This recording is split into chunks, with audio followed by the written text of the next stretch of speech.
દાહોદના લીમખેડાના ચીભડિયા ફળિયામાં તબાહી જોવા મળી।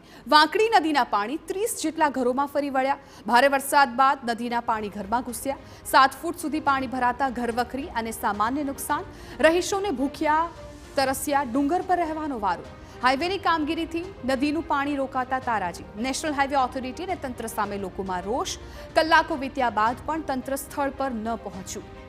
આપને જણાવી દઈએ કે ગઈકાલ સાંજથી સ્થાનિકોની હાલત ખરાબ છે। ઘરોમાં પાણી ભરાઈ જતા લોકો ડુંગર પર ચડી ગયા છે। ખાવા પીવાના ફાંફા છે। લોકોનું નુકસાન થયું છે, છતાં તેમનું કોઈ અધિકારી પૂછવા પણ નથી આવ્યું।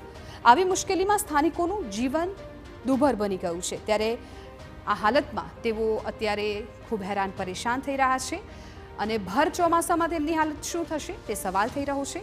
આંખ આડા કાન કરીને બેઠું વહીવટી તંત્ર દ્વારા ધ્યાન દોરવામાં આવે અને સ્થાનિકોની વહારે આવે તે હવે ખૂબ જરૂરી